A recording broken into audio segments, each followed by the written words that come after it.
রাজধানী গ্যান্ডারিয়ায় বিদ্যুতের ট্রান্সফরমার বিস্ফোরণে একটি বাসায় আগুন লেগে একজন মারা গেছেন। একই পরিবারে আরও দুজন দগ্ধ হয়ে বার্ন ইনস্টিটিউটে ভর্তি রয়েছেন। বৃহস্পতিবার মধ্যরাতে গ্যান্ডারিয়ার হরিচরণ রোডে এই দুর্ঘটনা ঘটে। স্বজনরা জানান, দ্বিতীয় তলায় ভাড়া থাকতেন এক দম্পতি এবং তাদের সন্তান।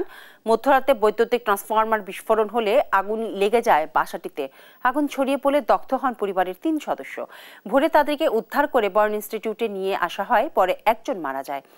ডাক্তার জানান, আহতদের শরীরের বেশিরভাগ অংশ এবং শ্বাসনালী পুড়ে গেছে।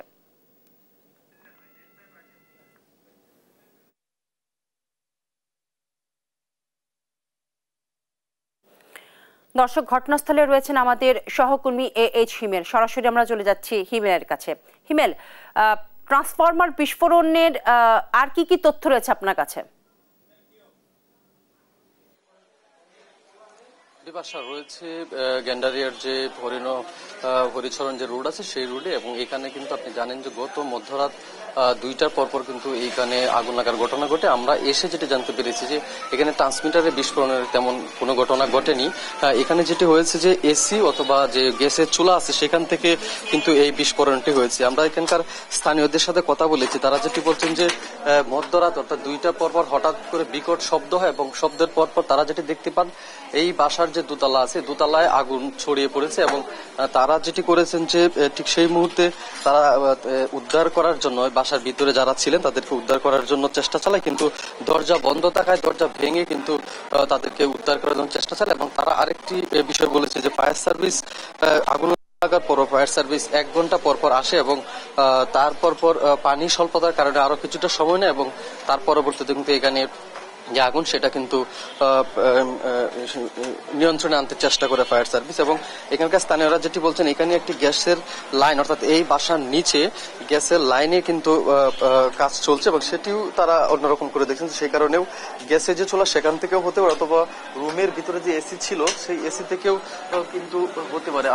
আমি যদি একটু দেখাতে চাই, এসির যে জায়গাটি ছিল সেটি ঠিক এই জায়গাটিতে ছিল, এই জায়গাটিতে এসিটি ছিল, এবং সেখান থেকেও ঘটনাটি ঘটতে পারে, এবং চোলা ছিল, চোলা থেকেও ঘটনাটি ঘটতে পারে। আমরা একজন স্থানীয় সাথে কথা বলবো যে প্রত্যক্ষদর্শী, উনি পাশেই ভাড়া থাকেন। আপনি একটু জানাবেন যে আগুনটি ঠিক কখন ঘটেছে? আমরা যেটা জানি যে মধ্যরাতের মধ্যে ঘটনাটি ঘটেছে, আনুমানিক প্রায় 2টায় হঠাৎ করে আমরা বিকট একটা শব্দ শুনতে পাই। শব্দ শুনে আমরা বাসা থেকে বের হই। বাসা থেকে বের হওয়ার পর উপরে উঠি, উপরে উঠে দেখা যাচ্ছে যে উপরে আগুন দেখা যাচ্ছে। আমরা উপরে আসি, উপরে আসার পরে দেখি যে ভিতরে দরজা লাগানোর ভিতরে আগুন ধরতেছে। তারপরে ওনারা ভিতরে বাঁচার জন্য অনেক চেষ্টা করতেছে, এইটা দরজা খোলার জন্য অনেক চেষ্টা করতেছে, কিন্তু দরজা খুলতে পারতেছে না। আমরা দরজা খুলতে পারতেছি না। তারপর আমি আরো 3 জনের সাহায্যে আমরা দরজাটা ভেঙে ফেলি। দরজাটা ভেঙে ওনাদেরকে আমরা উদ্ধার করে মেডিকেলে পাঠাই।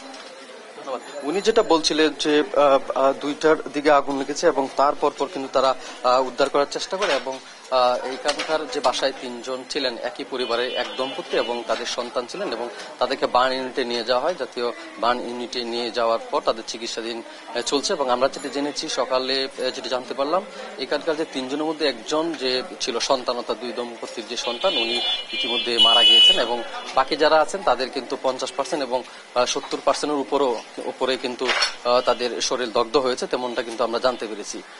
রাজধানীর যে গ্যান্ডারিয়া এবং গ্যান্ডারিয়ার যে বাসায় যে আগুন লাগার ঘটনা, সেটির এই ছিল আমার কাছে সর্বশেষ তথ্য। দিবাসা।